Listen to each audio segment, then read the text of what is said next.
असां ता वो हैं जो फजरी निकते ते वल निमाशा को घर न वल्ले वधे जाते। असां ता जंगल मिजाज लोग हैं, सादे पेरें ते फट नहीं थींदे। हाँ सादे पेरें ते छाले कहनी, सादे कंहिंजा हवाले कहनी। हाय हाय असां ज़माने दे रोल सावल जे गोल सगदे ता गोल सावल वधे।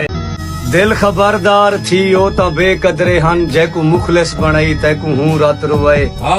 जैकू जिंदगी दा भाईवाल समझा हवी हूं मुनकर तेरे खड़ दुश्मन खिलाए। जेंदा हाथ नब के शार तू फुंडदा हवे हूं सजन तेरे तैकू राज राज सताए।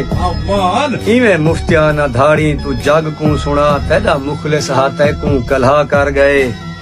और दिल दसा हां मैं को 25 सालें दे विच केड़े सजन तेरे नाल निभा कीती है।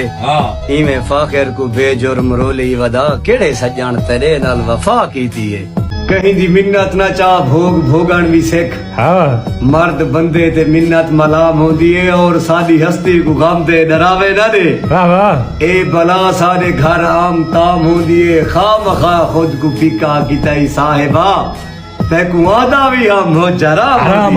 असां ओ मशहूर खिडार हासे, असां खेड दे विच दिल जीते हन। तोने पखा जहर दे मुंगोर हन, असां जमजम जान के पीते हन। ऊंदी मूंछ ते रेशमी धागे नाल असां जख्म वफा दे सीते हन। घर साड़े हन नाशाद, असां घर साड़ के सोजले कीते हन।